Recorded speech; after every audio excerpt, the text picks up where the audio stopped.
Come on, guys. I know that you're visiting with each other, so if you would all rise, please. I want to welcome everyone to the Daviess County Fiscal Court May 16, 2019 Fiscal Court meeting. Commissioner Castlen, would you lead us in a prayer and a pledge? I will.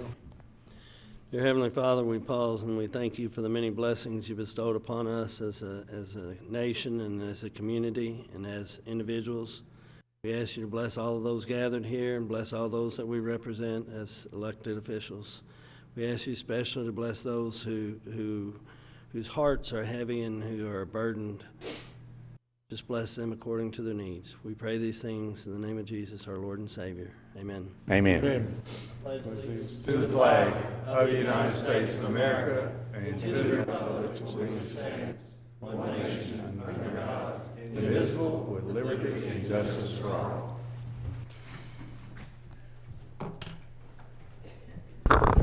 Thank you, Commissioner.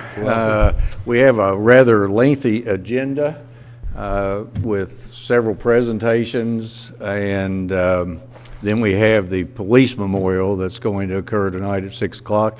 Is it 6:30? Hallelujah. It gives us an opportunity. We are going into closed session as well, so it gives us an opportunity to do that. Hopefully, if we're not there, please give them our regrets and know that we will be there as soon as we get through. Jenny, our first item. We're going to start out with a public hearing. First, proposed use of local government economic assistance and county road aid. Okay, who is here? Jim, are you here to talk about it? Go ahead. Yes, Judge.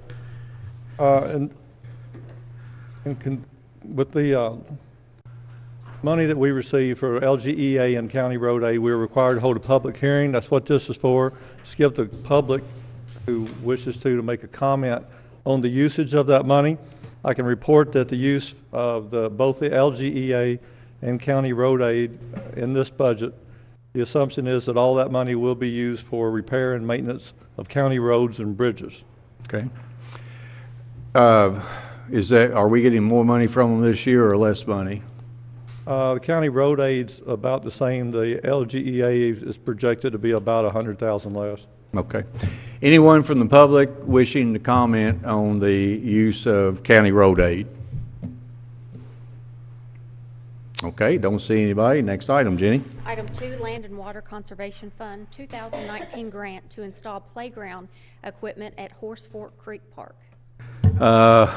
Mr. Lee. Judge, we are applying, with request of the court, the permission to apply for a $150,000 grant. This is a 50-50 reimbursement grant using land water conservation funds for a new playground at Horse Fork Creek Park. It would be located immediately in front of the new spray park and would probably be installed this next winter if we're able to secure that grant. Labor and equipment that the court would use to be able to install this could count as a portion of our match. Okay. Explain a little bit about the playground real quickly. It is a rubbered surface, which is unlike anything we would have in a county, and multiple pieces that would accommodate those who are in wheelchairs, which would be a very nice feature at that property. There are very few of those in this community. I'm aware of a playground, the Century Park, that Wendell Foster Center has, but this would allow those folks who have a disability to be able to take part. Right now, we don't have any of those. That's correct. In any of our playgrounds. We do have a playground at Horse Fork Creek Park. It's up over the hill, but it's for those who have no disabilities. So I think this would be really great, and it's right near the new spray park. Absolutely, yes, right. And I would think, in my opinion, what's going to happen, we're going to build that spray park for about $165,000 less than it cost us what the estimates were, because we did a lot of it ourselves, and our friends at the Plumbers and Pipe Fitters provided the labor, when we are very thankful to them, and those monies, along with our own county labor, could be used as part of that match. Yes, so sir. in effect, we're getting $1 for 50 cents. Yes, sir, Commissioner. No, I didn't know. Oh, I'm sorry. Yes, sir, Commissioner. Just want to ask, Ross, is the whole project going to be 150 or 300? It'd be 150 total, and so it'd be 75,000 that we would have in return, and then again, we could use our labor and equipment to meet our match. And Ross, typically, a standard playground has been running about $100,000 Yes, sir. somewhere. Yes. $90,000 to $100,000. So the increased cost is to make accommodations for the disabilities. Okay. Anyone from the public have any comment regarding the playground? Judge, we did pass out the concurrence forms. On that form, individuals will find where they can mark either they agree or disagree with this project. And Passed you all out here? received that. Yes, they've already received those, and while the meeting continues, we will collect those. Everyone out there have one? If you don't, raise your hand. Anybody? Okay, good. Thank you. All right. That's all. Then I declare the public hearing closed, and we will start with our regular agenda.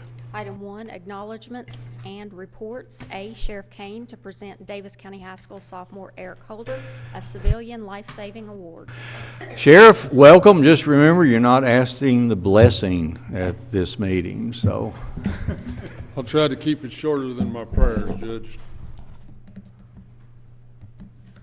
Okay. Thank each and every one of you, Judge, Commissioners, for allowing me to be here for this presentation tonight.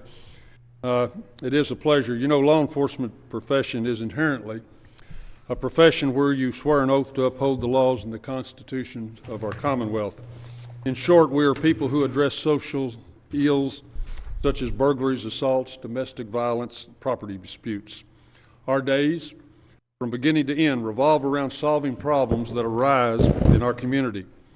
I've stood before many podiums throughout my years in law enforcement to inform you of investigations, disaster responses, and/or community crisis. But on occasion, we are afforded the opportunity to stand before you and celebrate something very positive, something worthy of recognition.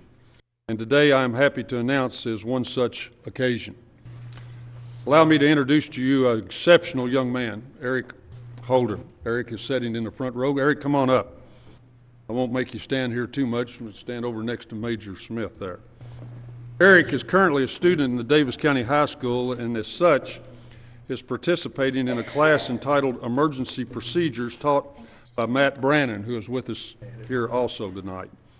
The curriculum is based around FEMA's Community Emergency Response Team, or CERT, training. They receive instruction in disaster preparedness, emergency medicine, triage, and search and rescue. Through this training, they are certified in CPR and first aid. Little did Eric realize that soon he would have to draw upon his knowledge and skills gleaned in that class. At around 5 a.m. on April the 20th, Eric was riding with his dad through the community of Deanfield to go hunting on the family farm. The weather was ill, with heavy rain and flooding in the fields on both sides of the road. As they drove on, they encountered water coursing across the roadway. They actually hydroplaned in their vehicle and were very nearly involved in an accident themselves.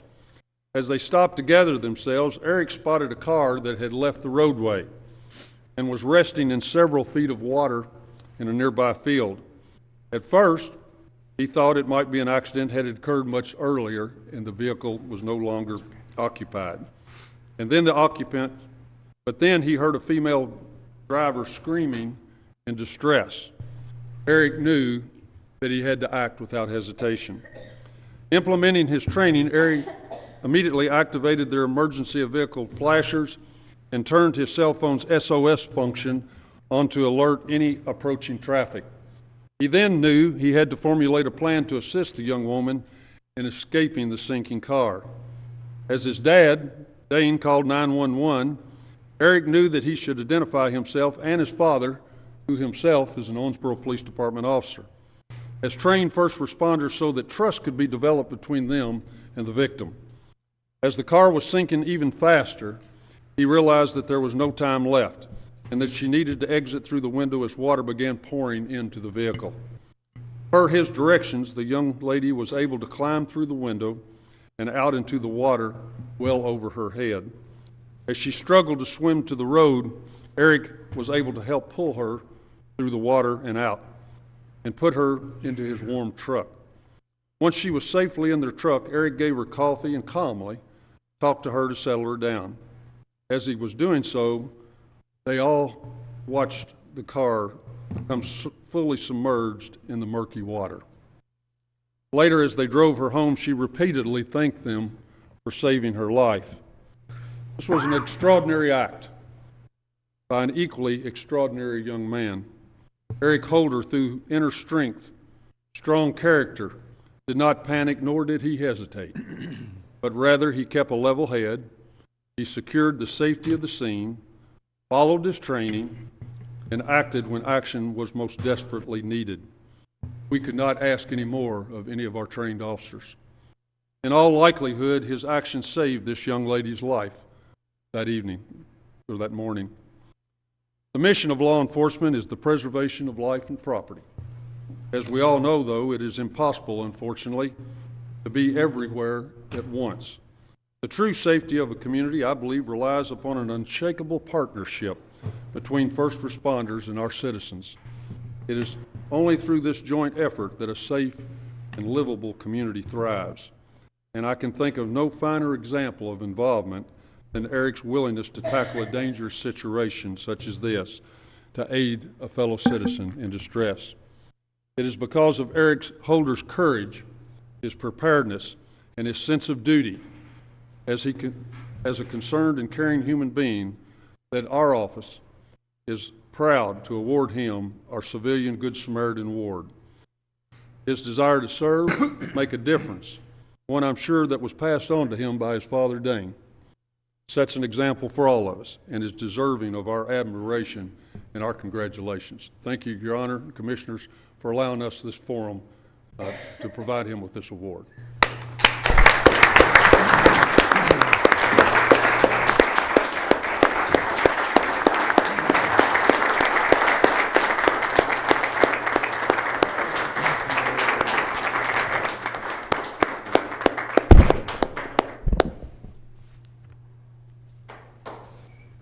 Thank you, Sheriff. Eric, thank you. Don't go back. Do you wish to say anything? I'm just glad that I was able to be. Go up to the mic so everybody can hear you. He's a little more comfortable swimming out in cold water, dragging somebody to safety than he is standing in front of people talking, right? I was just definitely glad to be there in the time of her need to save her life. Okay. And I know that if it was me in the situation, I would definitely like someone to help me in that emergency too. Well, if I ever get in that situation, I hope you're driving down the road and are there for me. Yes, sir. Eric, would you come forward and let's get your family, bring everybody here from your family up. David, I would like to get their picture, and while they're doing that one, then I would like for the commission to come down in front and get a picture as well. Can you do this? I think so. Eric, my daughter's AK. AK Warren. Yeah. Yeah. Yeah. Didn't you go to Highland with her? I went No. to Whitesville, but I was on the middle school. Okay. Yeah. Yeah. Thank you. Go too fast.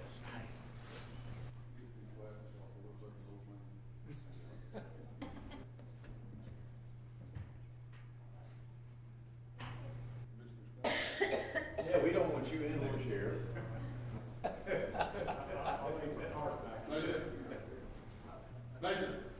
Yeah, Mary, you want to get up in here?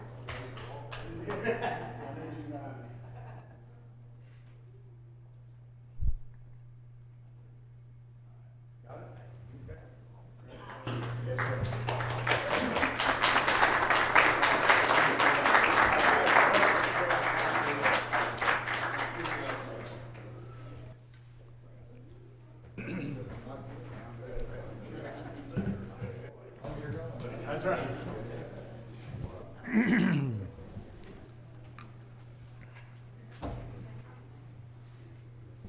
Need help? Gave me a panic attack. Read that story, you know? I just moved a little slow. Don't be shy about asking. Oh, I won't. Pretty good stuff. We had the Daviess County High School Indoor Wind Ensemble and World Champions to be here tonight for us to recognize them. They won the Independent World Championship in April in Dayton. They beat 35 other teams. Pretty cool what's going on in Daviess County. I think that those people who talk about this younger generation not being what the older generation, I'm pointing at you, Jeff Speed. I think they're misguided. I think that we are turning out some pretty good young folks to replace all you old folks, Commissioner Wathen. But they are at school board meetings. They are unable to be here, but we would just want everybody to know how proud of them we are. Next item, Jenny. Item C, Older Americans Month, May 2019, and Infrastructure Week, May 12 through 18, 2019.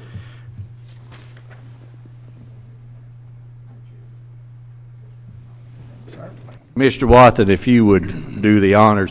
Commissioner Wathen is the liaison to the, it's not the old folks place anymore, Dana. What do you call it? The senior community center. Okay. Isn't that where you go, Judge? Yes. I'm so senior I can't make it there. Are y'all ready? Yes.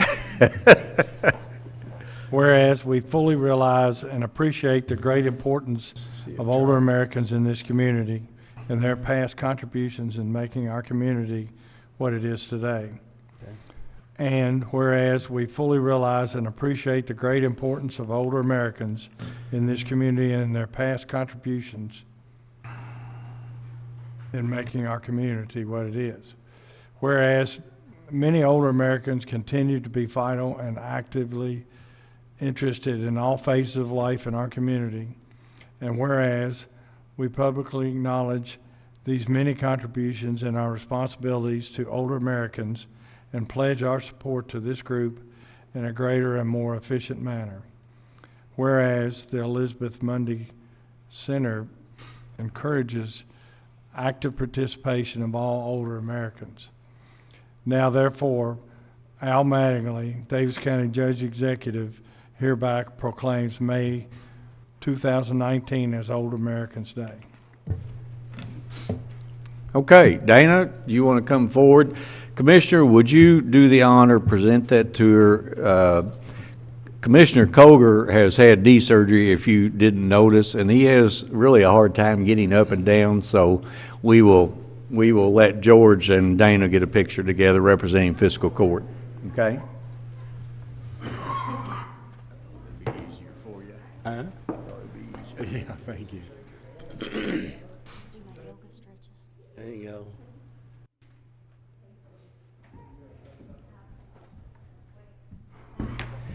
Thank you, Commissioner. Dana, just tell them who you are and what you do. Well, thank y'all. I'm Dana Peevler. I'm the director of the Senior Community Center, and May is Older Americans Month, and each year it has a theme. This year's theme is to connect, create, and contribute. And it was nice to hear that proclamation, because contributions and the contributions that our seniors make is not only the theme for this year, but it's vital to our community. The connections that they make each day when they come in the center, they get to hang out with people and do things together with folks that are of like mind. They share in a meal. They share in activities that build lifelong connections, that keep them alive and healthy, and as you said, vital. The creativity that they get to experience comes through the adult education classes that we have and the health promotion types of activities. We have Zumba and Tai Chi and yoga, and they're more active than I am, for sure. And as you can hear, much healthier too. And then lastly, the contributions that they make. They share their information, they share their wisdom, and they volunteer their time. We have about 150 volunteers that work at the 5 locations that we have. They keep the center running. They keep us on track. They hold me accountable, I can assure you that. So we appreciate you and everything you do to support that cause, and to keeping us doing what we're doing and holding us accountable too. So thank you. Appreciate it. Dana, how many seniors, I don't mean to put you on the spot, but you probably know the number of people that you serve in a year's time, and I'm talking about individual seniors, not the same one that comes in the door 365 days a year. How many unique individuals? 1,400. 1,400. 1,451 to be exact. Let me say that that number, Commissioner Watson, has increased considerably since Dana took over. So we want to thank you for your Well, thank leadership and your guidance. Well, Okay? thank you. I Keep up the appreciate good that. work. All right, we All right. will. All right. Next item, I'm going to have Commissioner Castlen read the Infrastructure Week. Whereas the week of May 13 through 2019 is nationally and locally observed as Infrastructure Week, and whereas state and local governments rely on Kentucky's transportation infrastructure to support the economy, enhance our quality of life, and provide sound transit routes which strengthen our communities, and whereas insufficient funding and deferred maintenance have resulted in serious infrastructure disrepair in communities nationwide, and whereas state and local governments risk a diminished competitive advantage by failing to adequately invest in infrastructure, and whereas every dollar invested in infrastructure generates nearly $2 of economic input, and whereas to grow our economy and keep communities safe, we need all levels of government and the private sector to work together to rebuild and repair our infrastructure system. And whereas Infrastructure Week highlights infrastructure investment needs and recognizes and encourages federal, state, and local leaders to address this nation's infrastructure challenges, and whereas it is critical that infrastructure needs and policies move beyond short-term fixes and create innovative solutions and technologies to improve Kentucky's future. Now therefore, Daviess County Judge Executive Al Mattingly does hereby proclaim in the County of Daviess, May 13 through 2019 as Infrastructure Week, and urge leaders to rethink current policies and dedicate necessary resources to improve today's infrastructure systems. Okay, do we have anyone here to accept the proclamation? Okay, just one thing. I don't think a lot of us think about roads. We know that's infrastructure. But infrastructure also includes sewers and sewage treatment plants.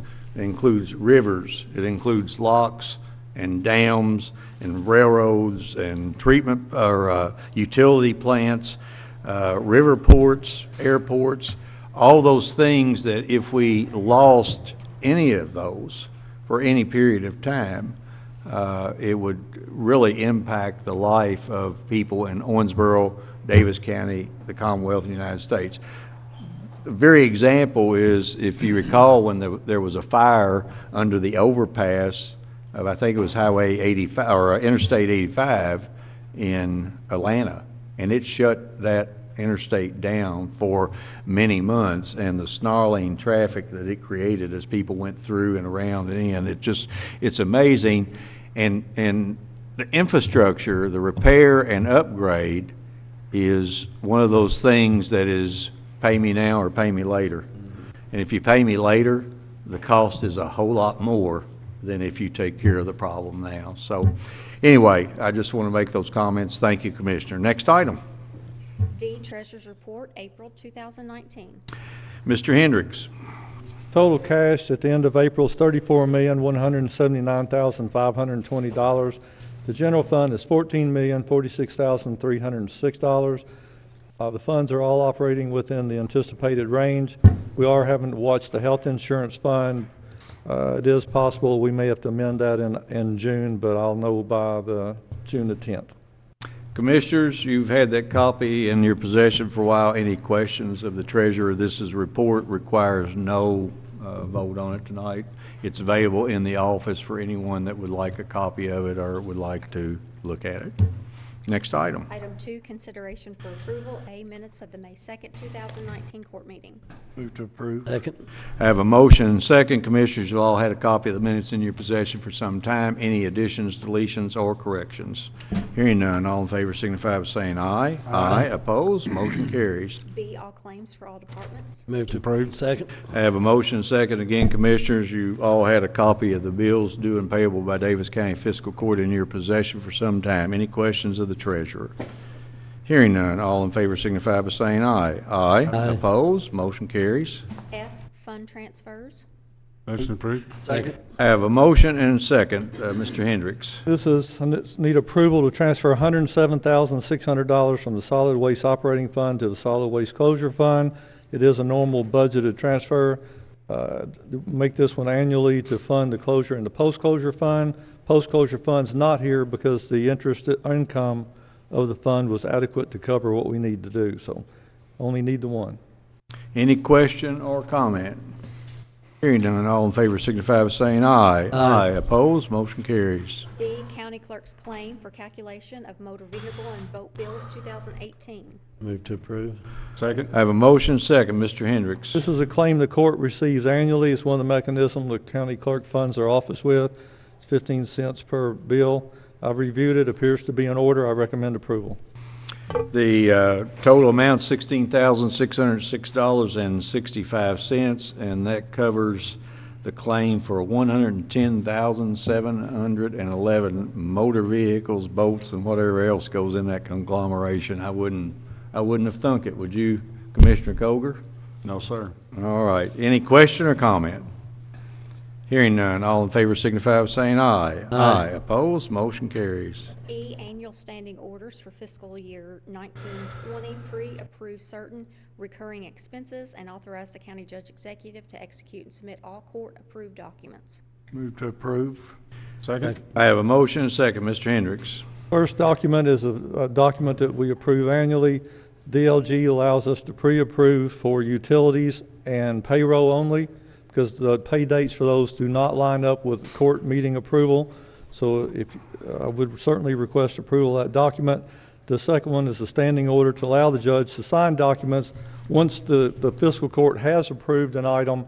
Occasionally we get documents that the court may not have seen, but that are absolutely implementing the court's wishes. This is approval for the judge to sign those, especially where there's a time-sensitive issue that can't wait till the next court meeting. Claude, a single motion and second sufficient for the two. We don't have to separate them. Okay. Any question or comment? Hearing none, all in favor signify by saying aye. Aye. Opposed, motion carries. F, waste tire grant application 1920. Move to approve. Second. I have a motion and second. David, you going to do this? Yes, sir. This is a annual grant that we apply for obviously annually.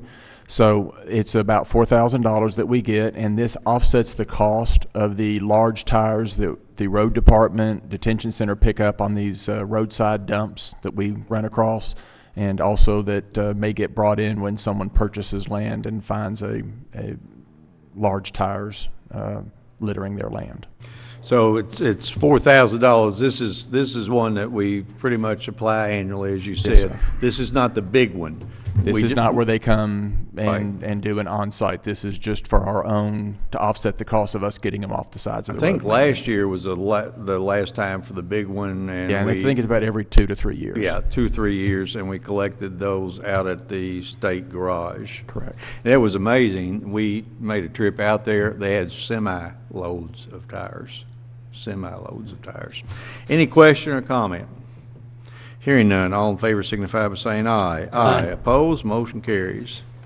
G, Resolution 1019, Kentucky Office Homeland Security Project Grant Application for a portable trailer-mounted emergency backup generator. Move to approve. Second. I have a motion second. Mr. Ball.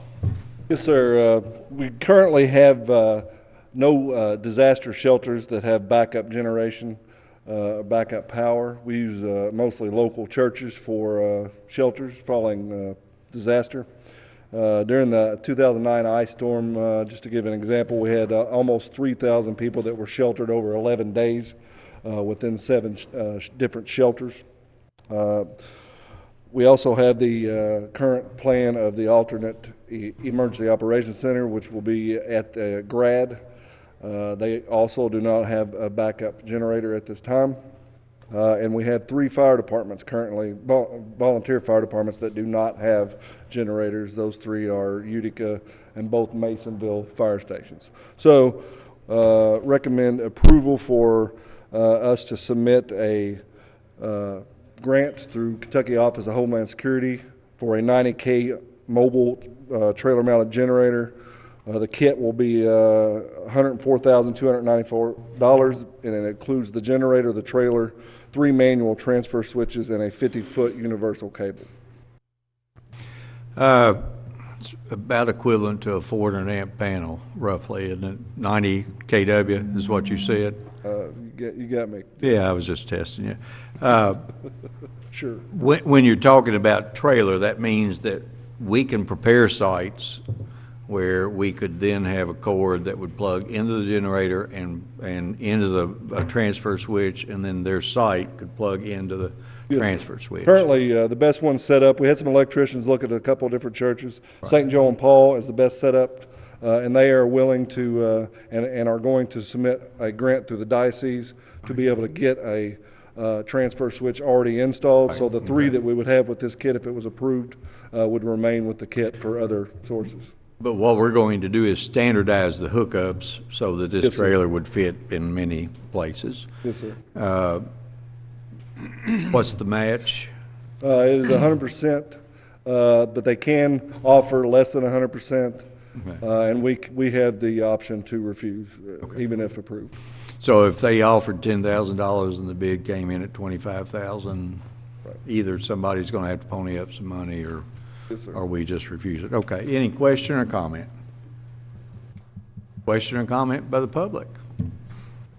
Hearing none, all in favor signify by saying aye. Aye. Opposed? Motion carries. H, Resolution 12, 2019, Land and Water Conservation Fund 2019 grant application to install playground equipment at Horse Fork Creek Park. Move to approve. Have a motion and second. Commissioners, you've already heard during the public hearing what this was all about. Any question or comment while Ross is still here? Hearing none, all in favor signify by saying aye. Aye. Opposed? Motion carries. Resolution 1319, Beach Road High Friction Surface Treatment Project and related agreement. Move to approve. Second. Have a motion and second. Mr. Brasher, finally, you're sitting over there like a bump on a log. Yes, Judge. Yes, you're sitting over there like a bump on the log, or Yes. yes, you're ready to talk? Okay. Both. Okay. The Kentucky Transportation Cabinet has contacted me in regards to their Highway Safety Improvement Program has, through their database and monitoring and analyzing of the numbers, come up with 2 locations on Beach Road that would be ideal for using high friction surface to negate some crashes that we have noticed over the last several years. These are the 90-degree turn. I think probably everyone on the commission has seen that curve. We've removed some guardrail and some trees. And then there's also another one just about 500 feet to 1,000 feet from there, next to a pond. The crashes have shown up to in the database as being extraordinarily. So they have, through their Highway Safety Improvement Program, are wanting to utilize federal highway monies to apply this high friction surface. The county would be responsible for 10% of that project. Right now, the estimate is for just over $9,000 being our share. I would recommend approval and signature of the memo. And I'm sorry, you told us where it was, Beach Road, where the 2 double 90s are, or where the... Yes, is the one location is the 90 closer to Gerald Miller. Yes. The other location is that slight kink in the road, Yeah. about 1,000 foot closer to Gerald Miller. There's a lake Right. off on private property at that location. Okay. Both locations have been Multiple- kicked out. Multiple crashes. As a matter of fact, the people who live along there have talked to us before about slowing traffic down, and I don't think you can slow it down enough during ice and rain to prevent those kinds of things. So, Commissioners, any question or comment? Yes, sir. Question, Mark, that curve down by Tom Myers' house, is that gonna? That's the one. That's just what I thought, because That's that's been one a of those lot, you know, locations. we replaced railing, signs, Yeah. everything, but yeah, that's. Well, Commissioner, if you recall, we decided not to replace the railing and just let the trees. I know it. We backed the trees off and Yeah. gave them Yeah. a recoverable shoulder That's versus correct. Yep, that's right. continually. Okay. Any other question or comment? Hearing none, all in favor signify by saying aye. Aye. Opposed? Motion carries. Item 3, consideration for appointment. A, Daviess County Drainage Commission. Bill Joe McKay and George Ballard, terms 6/2/19 to 6/2/2022. Move to approve. Second. I have a motion second. I want to thank Bill and George both for their service in the past. Know they're going to do a good job going forward. Commissioner Wathen. I just want to, I don't know if it's how important this is, but it's actually Joe Bill McKay. Ah. I gave that to you wrong, probably. Okay. But it's Joe Bill McKay. Probably if we found Bill Joe McKay, he wouldn't want to do it. That's exactly right. All right. Any question or comment? Hearing none, all in favor signify by saying aye. Aye. Opposed? Motion carries. B, Davis County Economic Development Advisory Commission, Wayne Foster, term 6/19/19 to 6/19/2023. Motion approved. Second. I have a motion second. Mr. Foster has served us well in the past and agreed to do this for another term. I want to tell Wayne that we do appreciate his expertise. Any question or comment? Hearing none, all in favor signify by saying aye. Aye. Opposed? Motion carries. C, Medical Control Authority Board, Jordan Johnson, term 5/19/19 to 5/19/2023. Move to approve. I have a motion and second. Commissioners, as you know, Paul Nave has represented the commission for 4 terms on the Medical Control Authority. Mr. Johnson has gotten involved quite extensively with the ambulance negotiation and the central dispatch, and I feel that he will do a good job representing the interests of Davis County Fiscal Court. Any question or comment? And I want to thank Paul for his 4 terms of service, and Jordan, thank you for agreeing so graciously to do this. Hearing no other comment, all those in favor signify by saying aye. Aye. Opposed? Motion carries. D, Southeast Davis County Water District Board, Hugh Biddle, term 6/1/19 to 6/1/2023. Motion approved. I have a motion second. Hugh had served a partial term, and when we contacted him, he's quite willing to serve another time. I want to thank Hugh particularly for his participation in the negotiations with OMU during the new water contract. So any question or comment?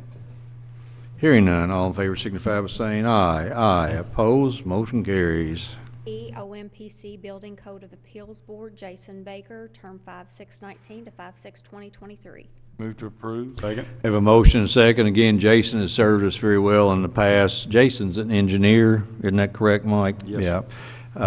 And he represents us on the building code appeals. He has extensive knowledge in building codes. Jason, thanks for agreeing. Any question or comment? Hearing none, all in favor signify by saying aye. Aye. Opposed? Motion carries. F, Davis County Assessment Appeals Board, Angela Clark, term 5/3/19 to 5/3/2022. Move to approve. Second. I have a motion second. Again, Angela has agreed to take the place of John Byrne, who served us very faithfully. This is it's the PVA's appeals of their assessment that he would serve on. And I thank Angela for agreeing to take over that position. Any question or comment? Hearing none, all in favor signify by saying aye. Aye. Opposed? Motion carries. 4, consideration for discussion. A, first reading of KOC A.96, 2019, 1019, Davis County Fiscal Court, fiscal year 1920 budget. Commissioners, this is first reading. There is no vote tonight. I know we've all been waiting with bated breath for the result of all these computations. Mr. Hendricks, would you lead us through it? This is the first reading of the budget. As we discussed in the budget work session, the budget as prepared assumes no additional debt and did not assume any additional new tax revenue. And prepared in the context of the court, it appears as though the budget as presented has about a $3 million deficit. Now, adjusting that number for approximately $800,000, which, based on average amounts that we do not spend or items that we won't spend by choice, I reduced that deficit to about $2.2 million for that fiscal year. But there is an item of about $1 million that won't recur in future years, of revenue that won't recur in future years. So that is the deficit that this budget assumes. With that, I'll read the ordinance. For the general fund, now there's a revenue amount for each of the appropriation amounts of the same amount. General fund is $27,263,000. $3,150. Road fund is $6,908,869. Detention center fund, $9,007,140. LGEA fund, $471,000. Bond fund, $4,924,000. The total solid waste funds, $19,764,000. Economic development fund, $1,004,000. Health insurance fund, $4,500,000. Total budget appropriations, all funds, $73,842,159. So tonight is the first reading. We would plan to have the second reading on June the 6th. Okay. Pending DLG approval, of course. Right. Yeah, we will now, after this first reading, send it to DLG. They will look at it for form and accuracy and make sure that it's balanced. And when we say we're running a deficit, the balancing is taken care of by our reserve. In the budget, that is what it presumes, yes. Right. Okay. There was some comment about we got a $400,000 check from the clerk this year. That's once every, 4 years roughly? Yes, it's the end of term calculation. They can go out of balance until the end of the term. Then so it's it's every 4 years, may or may not get it. What do we use that money to do? Well, what that will do, it will decrease the deficit for the current fiscal year, but in the new budget, when we did the budget work session, I was waiting on more actual data to adjust the health insurance. So we will use that. In fact, if you go back to your original work papers and these work papers, you'll see the health insurance fund is higher. I will use that $400,000 to pay for the health insurance increase in the new fiscal year. Okay. So the numbers that we discussed are still the same. Right. The differentials did not change. Okay. And one other thing, just generally, what is the normal growth of our revenue streams? An amount of money, $200,000 to $300,000. $200,000 to $300,000. We have a $10 million payroll roughly. Yes. And if we give a 2% cost of living increase, which is, I don't know, maybe one year we did more than that, but that's typical. That's $200,000 of that revenue already, and doesn't take into account. That's unloaded, yes. Yep. Doesn't take into account any increases in occupational tax. Doesn't take into account any increases in pension funds. It doesn't take into account any increases in health costs. Doesn't take into account a lot of things. Nobody likes to pass an unbalanced budget or a budget that we have to use our reserves for. Absolutely, I can tell you that all of us up here have argued back and forth about what to fund and what not to fund, and whether there is a deficit or there isn't a deficit. But in the end, the figures are the figures. And I mean, it is what it is. When we send it to DOG, they're going to send back either say yay or nay, and if there's something wrong in it, it's what a lot of people don't understand. We can pass budgets all day long, but unless DLG concurs with the budget, it gets sent back to us. So, any question or comment, commissioners? Question or comment by the public? Diane, we're talking about the budget. Welcome tonight. Yes, sir. Come forward. Gary Boswell, a former county commissioner, is going to enlighten us with the accumulated wisdom.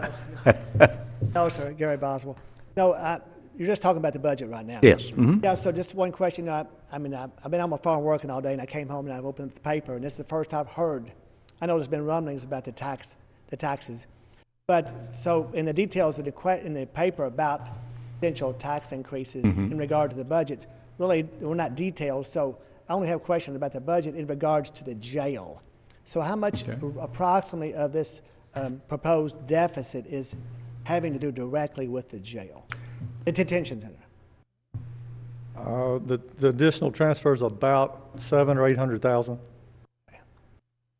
The additional transfer from the general fund, yes. And then the other large items, maybe the other one or two largest items that make up this proposed deficit. Were there a couple other big items, the pension? The pension is the biggest one.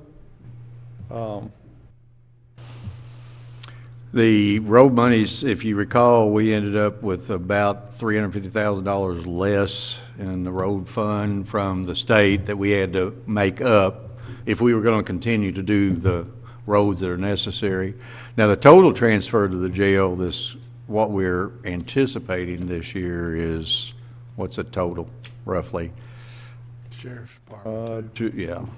1.9 to 2. That sounds about right. Gary, I can get the exact. That's It's 1.9 to 2. I had. That's One of the things that this commission was able to do, working with the former jailer in the past, was when we took over. I think the subsidy from fiscal court to the jail was 2.1 to 2.3 million. Now, in over a period of 8 years, we were able to get that down to right at $1 million, maybe 900,000 to $1 million. That was like finding $1 million.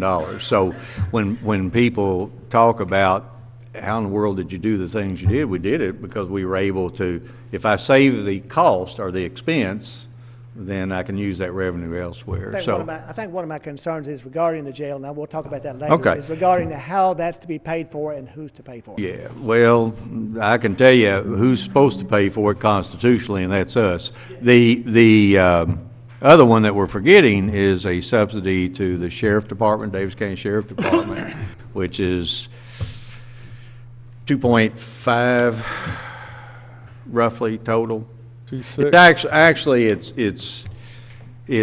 somewhat, we don't really know because there's a laser, or not a laser, but we have an issue with their health insurance and an issue with workers' comp. And it's 2.2 base, which includes an additional 80 for workers' comp. Right. 250,000 for the health insurance laser, 2.25 for the pension issues. Right.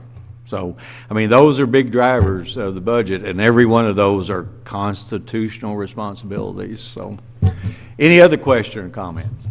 Judge, the transfer to the jail is 1.9 million. 1.9 million on the jail. I don't know why I keep those figures in my brain. That's because all of us have to pay for it. Any other comment, question? Anybody? This is first reading. Once we get this back from DLG, we probably will have the second reading, the first meeting in January, or in June. We should. There's an extra week in this period, so that should give DLG time to return it. That's our plan. If we don't get it back, we'll push it. Typically, we do a very good job. Everything is, all the I's are dotted and T's are crossed, so we get it back pretty quick. Now you jinxed me. I'm sorry? Now you've jinxed it. Yeah, I know it. That's all right. No other question. Next item, Jenny.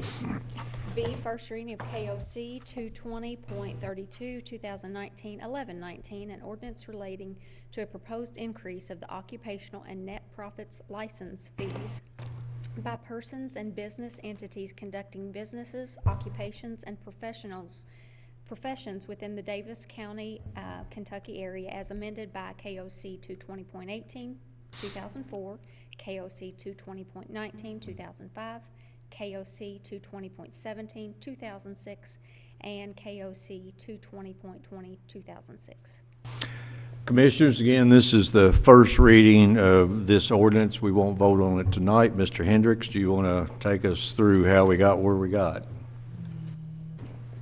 Well, While the court does have room to dip into its reserves, and we have before, at the continued pace that the revenues have not kept up with the expenses, based on primarily the ones we just talked about.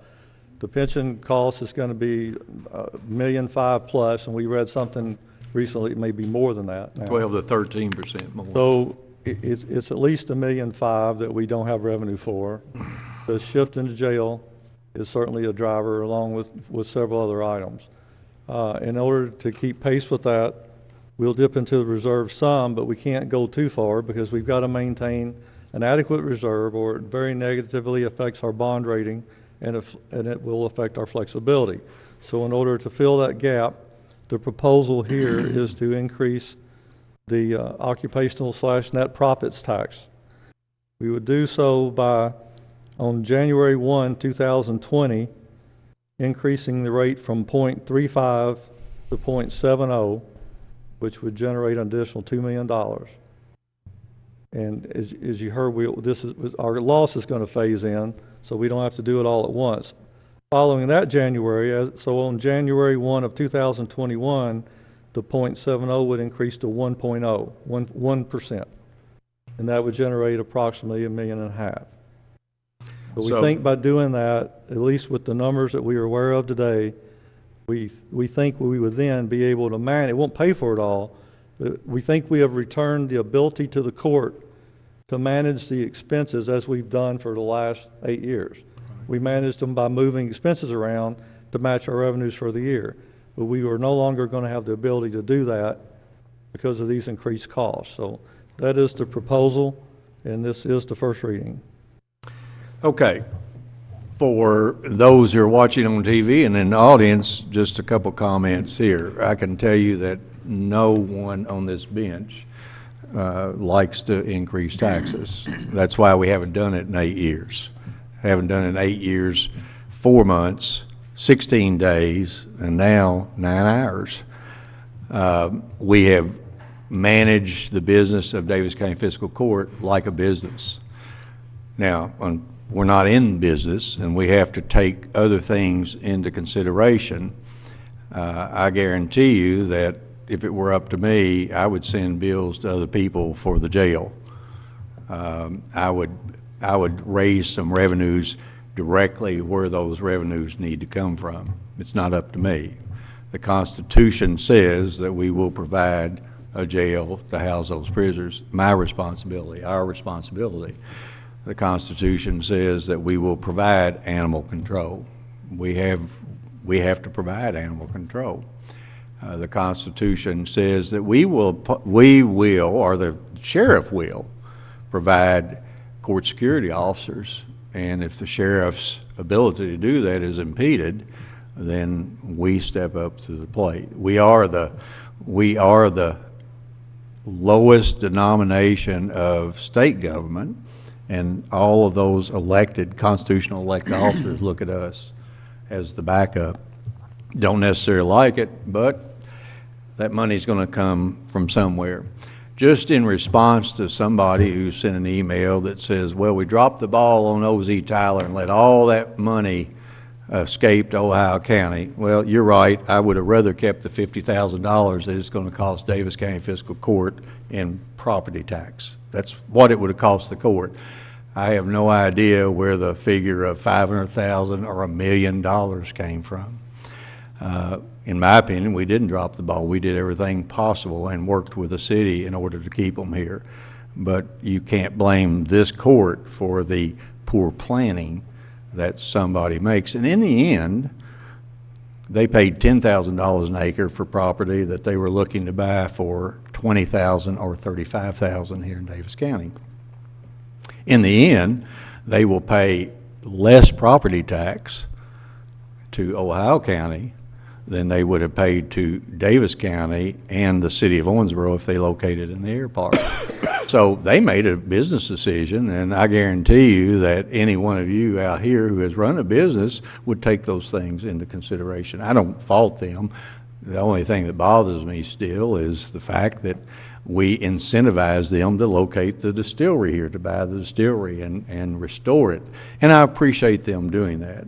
I wish they had given us a little more time, because now we have changed the text to our zoning laws where they can locate in agricultural land with a conditional use permit. So, somebody said, well, why did you do that for OZ? And I said, I didn't do it for OZ. I'm trying to attract more distillers into this community. So not a person up here takes this lightly.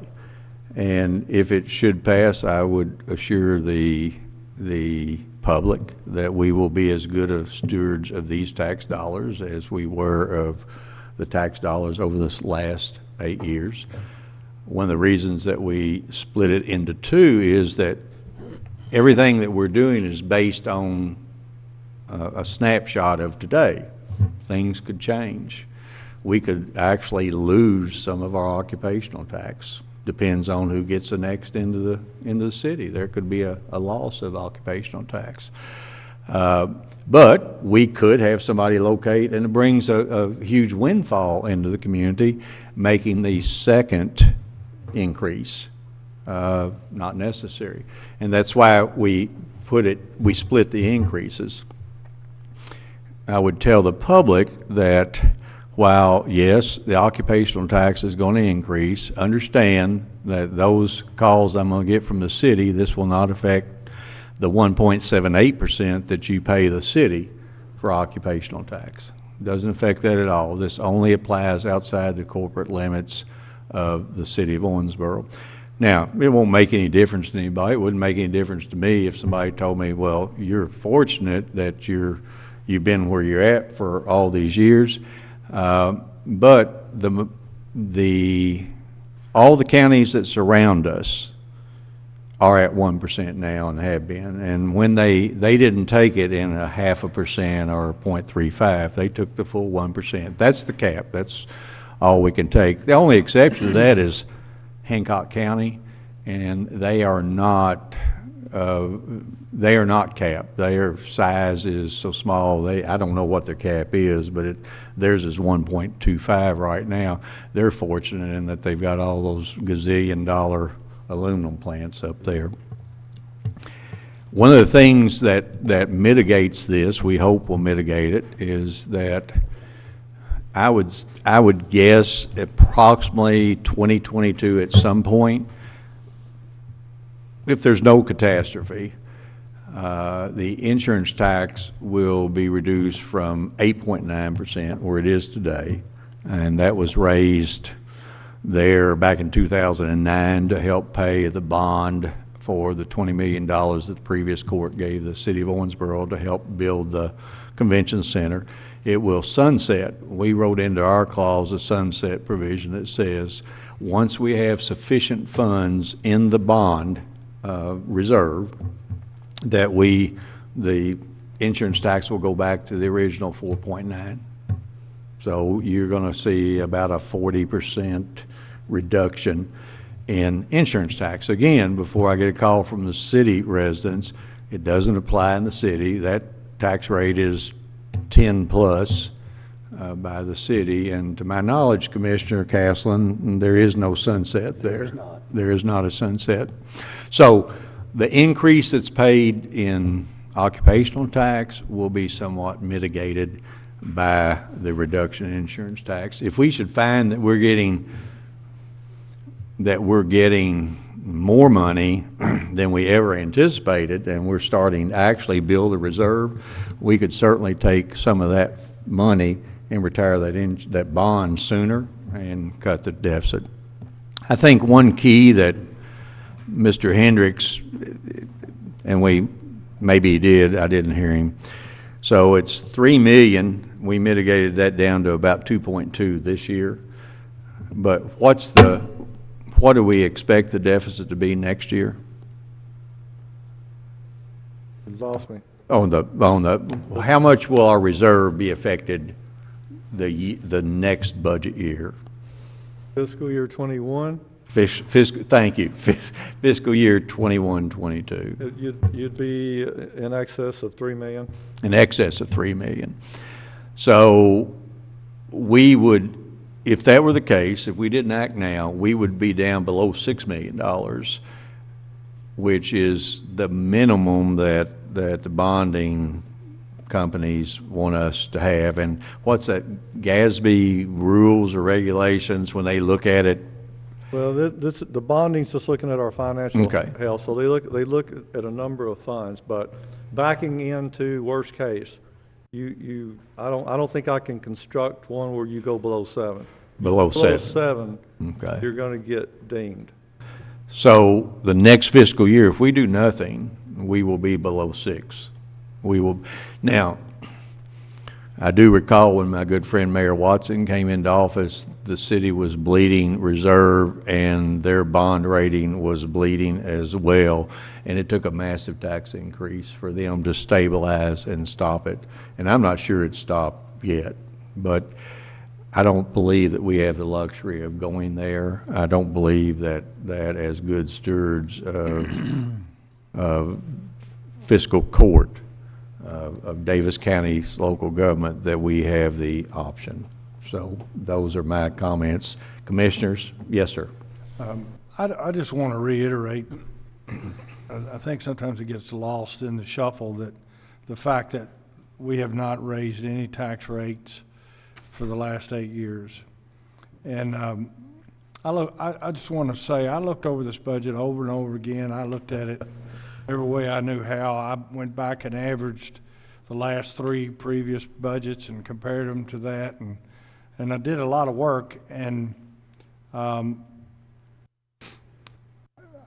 just want to make sure that people understand the problem is not just in the next 12 years. We worked through we did a 3-year out forecast after this budget, or 4 years actually, and each year it got the shortfall gets progressively worse. So this is not just a 1-year problem. It's a problem that continues on out as far as we can legitimately forecast. So I set out, my goal was to prove that we did not have to raise taxes. I never could prove that. In fact, I proved the opposite. So it got to a point where we're either going to have to raise taxes or make a major decrease in the services we provide. For example, asphalt, we would have to cut that way back, maybe half, maybe more. Anyway, there'd be we're choosing between 2 evils. So I think raising the taxes at this point, as much as I hate to do it, is the lesser of 2 evils. Thank you, Commissioner. Commissioner, any comment? You've both covered pretty much everything, and I will say, just as both of you have stated, this is not something that we want to do, and as a matter of fact, the verbiage in our ordinance even, I texted you earlier today, Judge, and said I think we ought to change this to finds it necessary. Yes. And versus how it was worded, and that's the position where we are. Yeah, I think what you said was it originally said we desire, and none of us desire, Right. but we find it necessary because of all the work we've done on the budget and all the indicators. Commissioner?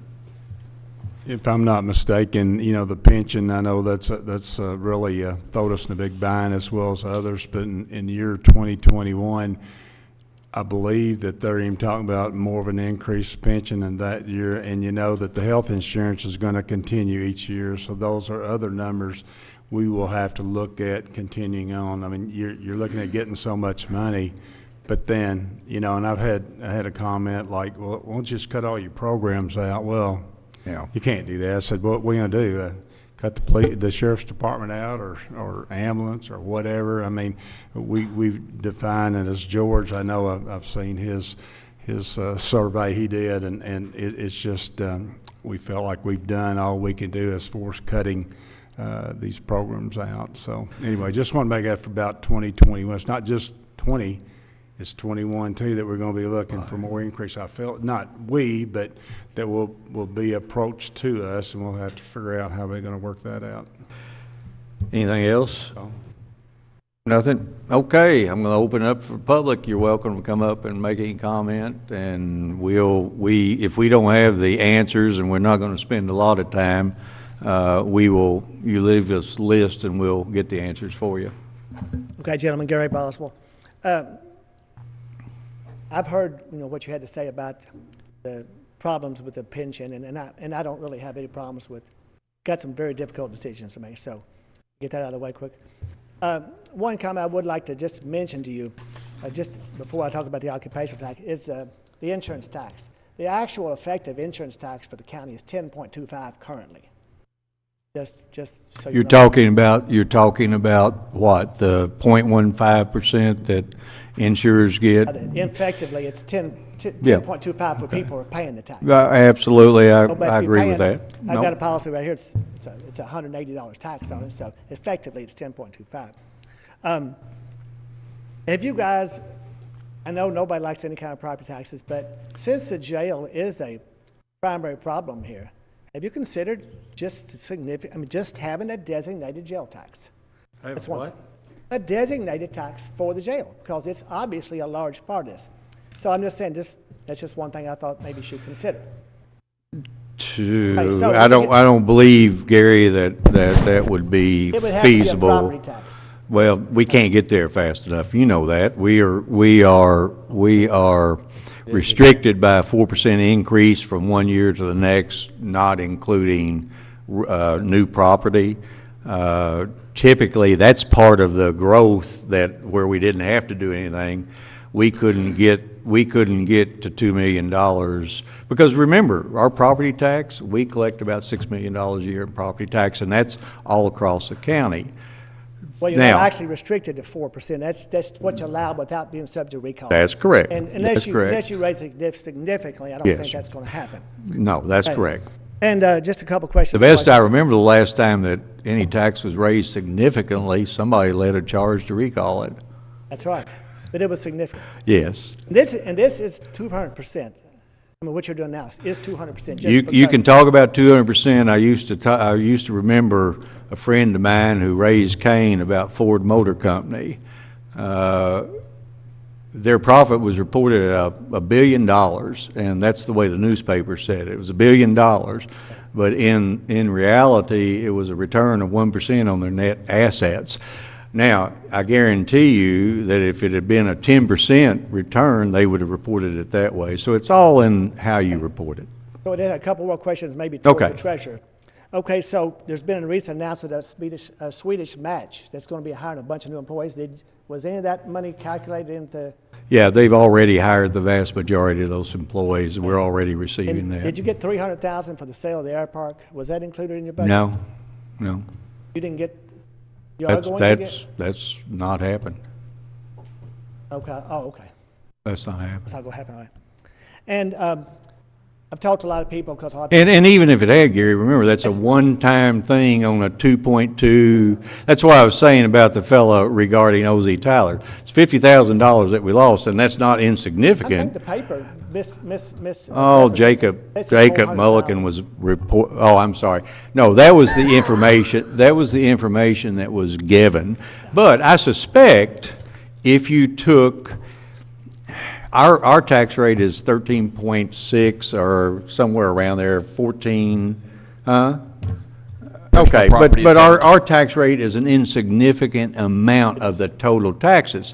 The Daviess County Public Schools, as Diane Mackey, former board member, is sitting there, understands. They're probably getting 70 cents, or we get 17 cents, they get 70 cents. And then your library gets 7 cents, and the extension office, bless their soul, they get 9/10 of a cent.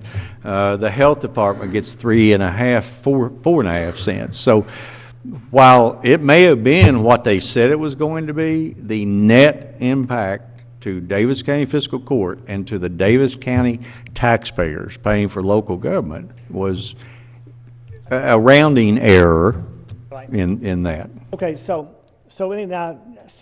my main concern right now tonight, and it's why I've come before you tonight, is really to talk about the occupational tax as a tax. In my opinion, the occupational tax is the worst thing that hurts economic development. There's a lot of reasons why a lot of the big companies that are operating in Daviess County today did not locate within the city. It was because of the occupational tax. As a matter of fact, one of the largest employers that's in our community, has been here for a number of years, and one of our best employers, made our fiscal court promise that we would never have an occupational tax, period. Now, after our group left, it wasn't, the next groups were not required to do that, but there's no question in my mind about that. The occupational tax and net profit tax is a detriment to economic development. And we already have a very difficult planning and zoning, not necessarily the people, but rules here that they have to deal with already. So occupational tax additional occupational and net profit tax does not help economic development efforts. How do you account, and Gary, I'm going to ask you to hurry up, and we Yes. will have a meeting, but we've got to I'm get gonna out of do- here. I'm gonna got 2 But points. I would just ask you, how do you account for the fact that Bowling Green and Warren County have one of the most vibrant economies in the Commonwealth, and their occupational tax is 1.78%? They have a interstate highway. There's one thing. Well, absolutely, but you're saying the occupational tax is a detriment. I think it is. I'm not That's just my sure. point. Okay. Number 2, occupational tax hurts the lowest common denominator of worker. Right now, a single mother works at McDonald's that has 2 children, makes $20,000 a year. She's paying $70 to the court. Now, next that's going to be $140, and then you're going to be taking $200 out of her pocket. I think it's fairly significant. To me, we need to do things that help people that are trying to get ahead. And I don't know if there could ever be some type of a level that the lowest paid people would have a certain Yeah, a discount or a... I don't know, but I yeah. think it's a bad tax when it comes to low-income people. Oh, I think that the sales tax is even worse. Yeah, it is. And I think It the state income tax is even worse than that. But if you would say that, and these are all philosophical arguments, why in the world don't you advocate for an increase in wages so that woman will make $40,000? And that's part of the problem is the wages Yeah. aren't increasing. Yeah. Okay, so and thirdly, and I think this is one of the most... Oh, wait a minute, I'm sorry. All right, we'll get you a chance if you want. Let me just finish up here. Yeah. Thirdly, I think the occupational tax for the county, and I've always said this, that it creates an unhealthy competition for tax revenue between the city and county governments. Mm-hmm. See, years ago, when the county didn't have an occupational tax, the fiscal court didn't really care whether an industry located at Philpott or in Owensboro, because we still got the same amount of tax Right. revenue. But now, as the fiscal court has to or decides to increase this occupational tax, to me, it creates a healthy environment. It actually creates a competition between the city and county government. And effectively, in my mind, in my opinion, it's effectively says to the city of Owensboro, for the future, no more annexation. You're not getting our tax revenue. Right or wrong, that's what I think. So you believe the city of Owensboro should have unfettered annexation powers?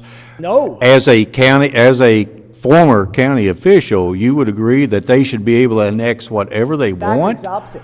No, but that's I what would you never- that's just what you I say the proposed. competition now. Well, the competition Necessary. with the .35 exists, the competition exists No, I'm not talking regardless. about that. I'm just talking about if an industry comes to Owensboro, Yeah. and they're trying to decide where they're going to locate. There's going to be competition between the fiscal court and the city of Owensboro to who's going to get that tax revenue. That's all. I think I go back to O.Z. Tyler, Gary. O.Z. Tyler made their choice based on whatever things and they absolutely had the right. But if we were basing it on occupational tax, cities is 1.78 and ours would be 1.0. I agree. And if I was on this fiscal court, I would have the position that I want to receive every nickel of occupational tax I can get. And if there's a chance for us to have our chance to receive an industry outside the city limits where we receive all the revenue, that's what I'm going to be for. All I can say is, and do you have anything else? But Yes, all I can say is this. I hope you remember those words in 2 or 3 weeks. Okay. And the last thing is, and probably maybe my biggest concern is that the occupational tax is not a broad-based tax. So basically what you're going to be doing right now is you're going to be funding the jail on the backs only of people who work outside the city limits, when the responsibility, as you said earlier, is the responsibility of the county. The occupational tax is not a broad-based tax. In my opinion, it's not right to put the burden of these issues, these large issues you're talking about, on just the people who work outside. Mr. Hendricks, More broadly, it would be better if you have to I raise want you to taxes. make sure that not one penny of that tax increase goes to fund the jail or to fund the sheriff. No, that's my whole point. Well, that's my point. We're not going to use this. We're going to use it to fund other things, the tax increase. Okay. Okay? Again, Thanks. occupational tax is not a broad-based tax. Okay, we hear you. If you're going And to have a tax increase, It should be a property tax. And I would, And not would. 4%, because you can't do it with the .0. Right. Everybody knows you can't do it .0. Right. I would welcome, and I'm sorry to hustle you, Gary. I mean, I'm we gonna could. go fishing. Hey, if you catch crappie, bring me some. Bring me some fillets, please. Hey, don't tell him that until he gets downstairs and has to come back to get them. Diana, you better take those skis to him. Hurry up. Get ready. He's run down the stairs. Go catch him. Any other comments? There are none. Diane, didn't you want to comment? Oh, I was trying to get her out of here, and look. You at want to that. get rid of me. All right, Diana. Now, you know the cost of all of this will eventually get to the consumers, because we have to raise the cost of the product. Mm-hmm. And it's hard enough now for us to compete with Walmart and all the big chains, the small business people. Walmart's is being charged 1.78% on the net profits. I doubt that they do much. Your employees will be charged 1%. No, the net profit's on the business itself. I know that. No, the Okay, net profits will be at 1%, not at 1.78%, at 1%. Okay, and then it's also hard to get employees. Really hard. Oh, I think if you pay proper wages, brings all the employees. And then we have to- Mr. Koger will tell you, Okay. you know. Then we have to raise the cost of the product, and Okay. then that makes us much higher than Okay. Walmart and all the other people. So Okay. we are trying to stay within, Sure. competition. Question for you. And one more thing. The property taxes will also be increased. Of course, the school system will have to pay this increase in occupational tax on their teachers. Mm-hmm. And they've just, of course, increased their property tax. Would In you order to remember pay this that comment? $137,000 an acre for a property that That's not germane to this But discussion. it's a different tax, I understand. Remember the Taxpayers still paying statement it. that you made that the school system will have to increase their tax on everybody because this occupational tax is increased. Remember that statement in about 3 weeks. Not that, not totally. That will be because of the pension. Okay. Yeah, Mostly. yeah. It's going to be, Okay. but I would just ask you this. Who Well, I has a think- cheaper price now, Walmart or you on a Coca-Cola? I don't know what Walmart, it depends, whether it's Coke or Pepsi or RC. Okay, who has the cheapest Okay, so- price? Walmart? I don't know, I don't go to Walmart to shop. Well, then how can you make You those? wonder? How can you make those Because statements? I would people- dare say that you can go buy your products found in your store at a cheaper price than Walmart. They're paying 1.78% and you're paying 0.35 and Well, your that- price is still higher. That's a little bit better. Yeah. But my price is going to be higher because I can't buy in large quantities like they do. Absolutely. And Pepsi. So, there are Pepsi do. many drivers. My point is there are many drivers That's correct. in your cost. And understand that the vast majority of that driver for your store isn't paid by your store, it's paid by your employees, and it's taken out of the wage. And my customers. Yeah. No, your Oh, my employees pay customers it. pay Your for- employees, your my employees customer- pay it. Well, Now, they eventually do. perhaps, but. We pass it on to Okay. the customers. Anything else? No, If there but- is, come back next 2 weeks from now. No, but I realize that the third nickel tax at school is not in the same ballgame as this other tax will be. I realize that had to go for facilities, but it's still the taxpayers that have to fund. It's fungibility of Everything. money. I'll ask you, don't spend any of this occupational tax increase on anything that we shouldn't, Mr. Hendricks. I don't think you're going to do that. I'm not saying that. I just want to make a point. Okay. Diane, I'm going to ask you, thank you. Anybody else? Come on, Jacob. You got enough. Any other comment or question? Commissioners? All right, next item, Jenny. Other business to be brought before the Daviess County Fiscal. There better not be any. Sir, public All right. comment. Public comment. Oh, my Lord, this is the time during which we ask the public to come forward. You're welcome to speak on anything other than what was on the agenda. There is none. Next item. E, comments by Daviess Fiscal Court. Commissioner Castlen. Thank you. Commissioner Wathen. I just want to mention Saturday, June 1st, at 2 o'clock, there's the dedication of the Jones Cabin. Their family's going to be out there for homecoming, and that's out at Lambert's Landing, Lambert's, what is that park? Lambert's Landing and Dog Park. Yeah. Pioneer Village. Pioneer Village. It's Pioneer Village, at Yeah. Yellow Creek Park. That's, we've got to name that. We have to rename that. Jim's wife asked us to rename that the Jim Lambert Pioneer Village. We call it James Lambert? Yeah. I don't know. I have one other thing. Okay, yes, sir. I just want to wish my wife a happy 39th anniversary. Joni, you have our sympathy. 39 years. Congratulations, Commissioner and Joni. Commissioner Coger. I'd like to remind everyone that on May the 25th at 10:30 at Greenwood Cemetery, they'll be having a memorial service there, so if you can get by, and I think that afternoon, the Glenn Funeral Home will be having this, one as well. 2 o'clock, 2 p.m.? I think, isn't it, Charlie? Do you know? Yeah. So just remind everybody, and I'd like for you to have a happy Memorial Day weekend, and hopefully I'll walk better at the next meeting. It's this knee replacement about get to you. The therapy's the most, but as the judge knows. So, yes. Thank you. Donna, we want to thank you for putting up with him, for bringing him back alive, for not killing him. We need him to be part of this going forward. And I know I told Judy, said, well, she ought to kill him. I thought about killing you. So the Sons, is it the Sons of Revolution, American Revolution, have I think they will have at the little cemetery on Fifth Street behind the Bowen Tire. It's usually on a Friday. They have a service on a Friday, I think. It's quaint, it's small, gets over pretty quick. I know that the city of Owensboro has a memorial service, or actually it's the Veterans Group has a thing on Monday, I think starting about 10 o'clock. You go and read the names again. Gosh, guys.